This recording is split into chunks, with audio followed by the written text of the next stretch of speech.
बिस्मिल्लाहिर्रहमानिर्रहीम। फ्रेंड्स, आज हम सीखेंगे ऑफ क्वाड्रिलेटरल।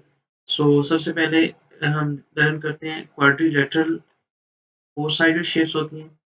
सो इनको हम लर्न करते हैं आज। तो सबसे पहले जो मैंने शेप चूज की है ये है हमारे पास रेक्टेंगल। तो इसकी प्रॉपर्टीज मैंने नीचे मेंशन की हैं, तो मैं साथ साथ एक्सप्लेन कर देता हूँ। Opposite sides are equal and parallel. तो इस प्रॉपर्टी में क्या होता है, इसकी ऑपोजिट साइड्स इक्वल होती हैं। ये साइड और ये वाली, ये दोनों इक्वल भी हैं एक दूसरे के लेंथ में और पैरेलल भी है। पैरेलल मींस कि दोनों में सेम डिफरेंस है। सो सेम वे ये साइड और इसकी ऑपोजिट ये साइड भी दोनों एक दूसरे के इक्वल भी है लेंथ में और पैरेलल भी है। Second, it has four right angles, diagonal are equal in length. So ये टू प्रॉपर्टीज है, मींस इसके फोर एंगल्स जो हैं सबके सब राइट एंगल है। ये भी राइट एंगल है, ये भी राइट एंगल है और ये भी राइट एंगल है। तो राइट एंगल क्या होता है, राइट एंगल होता है हमारा 90 डिग्री का।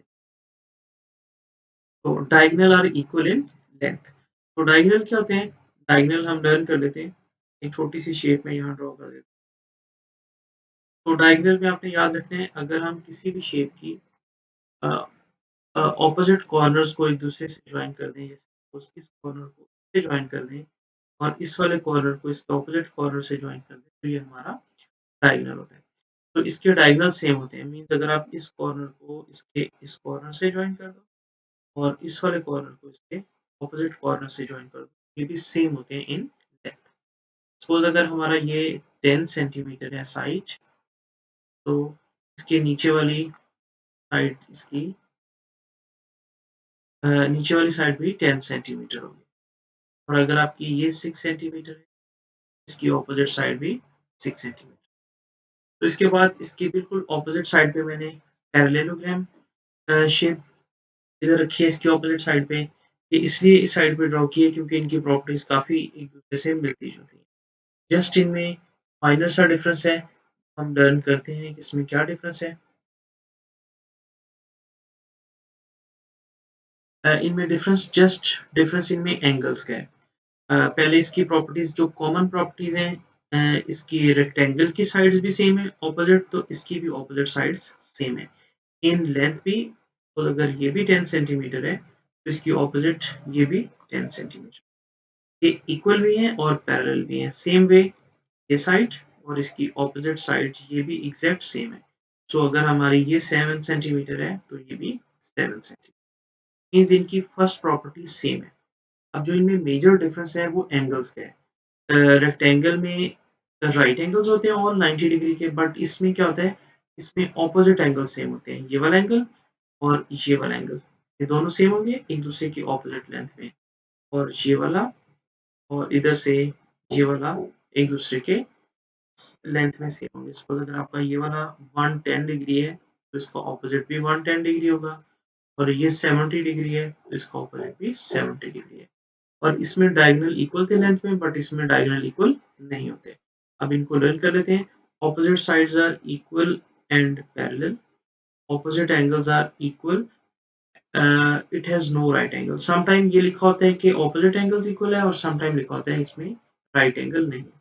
तो diagonal are not equal in length. तो ये जो नीचे इसकी डिस्क्रिप्शन वगैरह या इसकी प्रॉपर्टीज मेंशन की हुई है, मैंने खुद ही टाइप की हुई है ताकि लिखते हुए टाइम वेस्ट ना हो, वीडियो लंबी ना हो। नेक्स्ट हमारे पास शेप है स्क्वायर। स्क्वायर की प्रॉपर्टीज लर्न करते हैं। सबसे कॉमन प्रॉपर्टी होती है इसकी ऑल साइड्स इक्वल होती है, और जो स्क्वायर से मिलती-जुलती शेप है वो रोम्बस, मैंने इसकी बिल्कुल ऑपोजिट साइड पर। इसकी भी ऑल साइड्स इक्वल है और इसकी भी ऑल साइड्स इक्वल है इन लेंथ।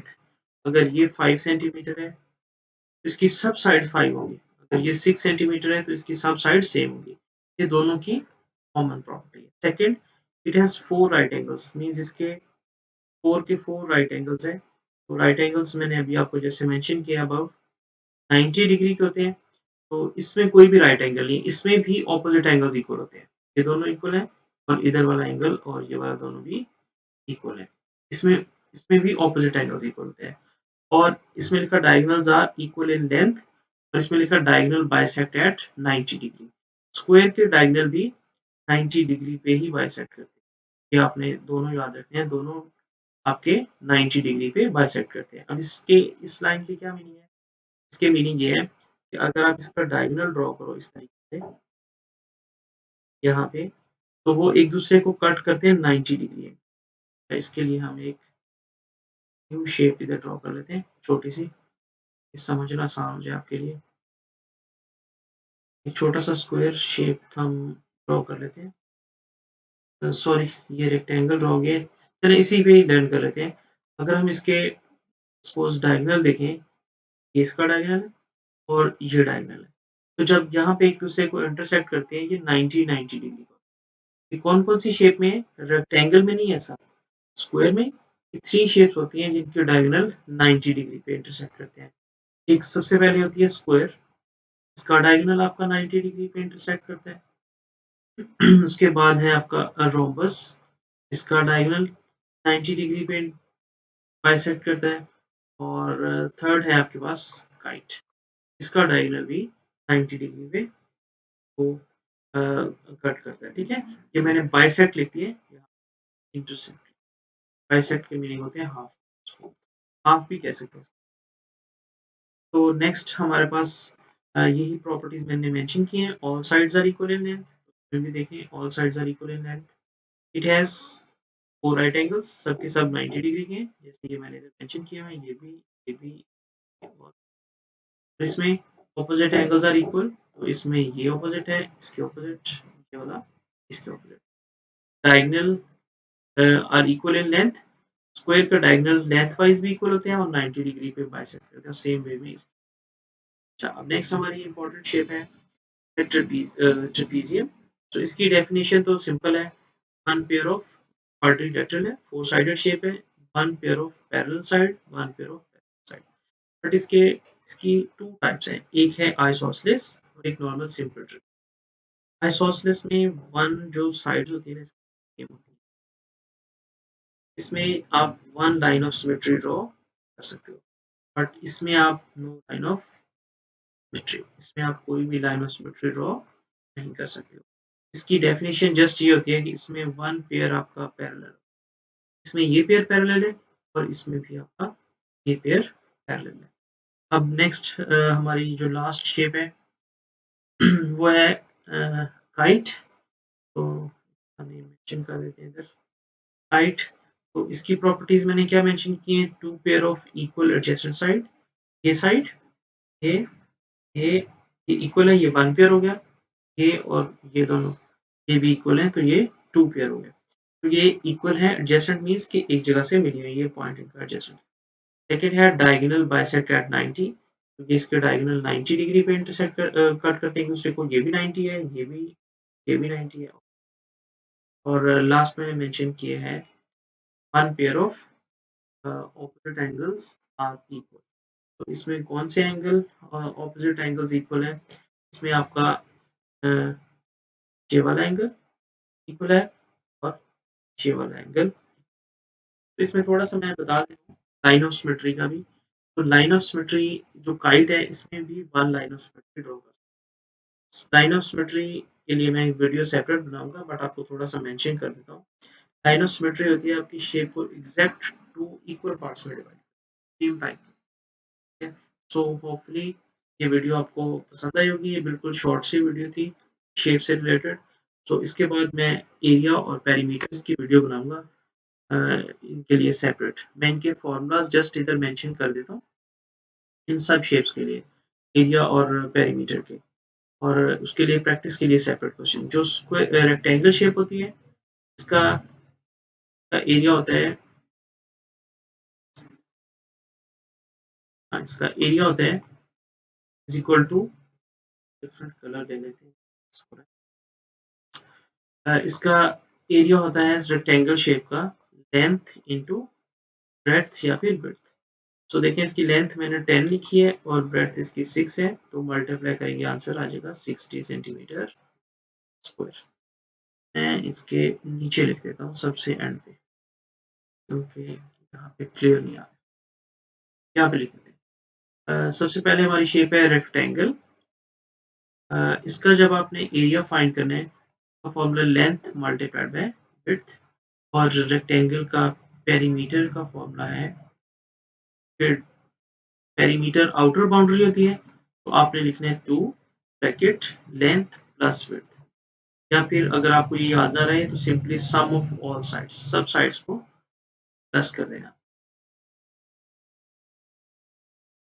और जो पैरेललोग्राम है उसमें आपने याद रखना है उसका एरिया होता है बेस इंटू हाइट।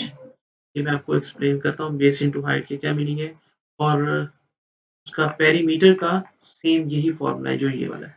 अब मैं आपको ये एक्सप्लेन कर देता हूँ इसमें क्या डिफरेंस है बेस इंटू हाइट में, क्योंकि जो पैरेललोग्राम शेप होती है ना इसमें हाइट ये वाली यूज नहीं कर सकते आप, ये वाली, ये स्लांट हाइट होती है। इसके लिए हमें सेपरेट हाइट चाहिए होती है जो कि यहाँ से गिवन होती है ऐसे डॉटेड लाइन से, ठीक है। और ये जो लाइन होती है अदर देन हाइट होती है, ये आपकी बेस होती है, और इसकी हाइट यहाँ पे दी होती है या समटाइम साइड पे ऐसे एरो बना के। जब आप एरिया फाइंड करते हो तो आप ये वाली हाइट यूज करते हो वर्टिकल हाइट, और पेरीमीटर के लिए सम ये वाला और ये वाला दोनों यूज करते हो। नेक्स्ट है हमारे पास स्क्वायर शेप। सो ये तो बिल्कुल इजी है इसका फॉर्मूला एरिया का। एरिया है एल स्क्वायर, या फिर आप लिख सकते हो लेंथ इंटू लेंथ, और स्क्वायर का पेरीमीटर है आपके पास, अभी बहुत सिंपल सा फॉर्मूला है, सिंपली आपने 4l मींस सब साइड्स को प्लस कर देना, या सम ऑफ ऑल साइड्स भी लिख सकते हैं। और रोम्बस का फॉर्मूला भी सेम है इस जैसा, ठीक है। और रोम्बस का एरिया है बेस इंटू हाइट, और ये ऊपर जो मैंने बी एच लिखा है ये बेस और हाइट है, और इसका पेरीमीटर है आपके पास 4l या फिर सम ऑफ ऑल साइड्स। और अब हमारे पास रह गया है ट्रेपीजियम शेप ले लेते हैं, ये वाली ट्रेपीजियम।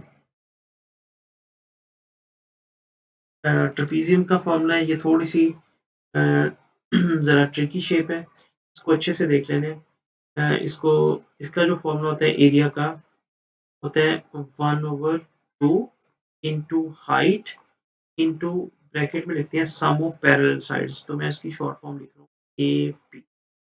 ये जो जिन पे मैंने एरोज बनाए हैं ये पैरेलल साइड्स होती हैं, ठीक है। ये मैंने जो ए बी लिखे हैं इसकी जगह आप सम ऑफ पैरेलल साइड्स भी लिख सकते हो, सम ऑफ पैरेलल साइड्स, ठीक है। इसका भी यही फॉर्मूला है और इसमें भी यही, जो आपकी पैरेलल साइड है सपोज अगर ये 10 है और नीचे वाली 8 है, इन दोनों को प्लस करके आपने यहाँ पे लिखना है। हाइट आपकी ये साइड होगी, ये वर्टिकल, इसमें ये होगी, और इधर इस तरह की अगर शेप हो तो उसमें सेपरेट हाइट आपको, तो ये इसका फॉर्मूला है आपका ट्रेपीजियम का। सो ऑलमोस्ट हमारी क्वाड्रिलेटरल सब साइड्स हो चुकी हैं, तो अब हमारी लास्ट रह गई है काइट। तो काइट का देख लेते हैं हम एरिया। तो काइट का भी यही फॉर्मूला आपने लेना है, इसकी ये साइड्स गिवन होती हैं और इन दोनों को आपने करना है मल्टीप्लाई, और D1 और D2 लिखे, ये सपोज आपकी D1 है पूरी साइड, या A1 लिख लो और ये B1 लिख लो, इन दोनों को मल्टीप्लाई करना है आपने, इस वाली लेंथ को और इस वाली को। तो सपोज हम A1 मल्टीप्लाइड बाय D1 लिख लेते हैं, मीन्स ये साइड और ये पूरी साइड, और इसको आपने 2 पे डिवाइड कर देना तो आपका एरिया आ जाएगा। और जो पेरीमीटर होता है उसका शॉर्टेस्ट फॉर्मूला होता है सम ऑफ ऑल साइड्स, मीन्स आपने उसकी आउटर बाउंड्री ऐड करनी है तो आपका आ जाएगा। सो होपफुली ये वीडियो आपको अच्छी लगी होगी। इंशाल्लाह मैंने इस वीक में कोई वीडियोस नहीं है अपलोड की, तो अब इंशाल्लाह मैं कोशिश करूँगा कि ज़्यादा से ज़्यादा वीडियोस अपलोड करूँ। हाफ़िज़।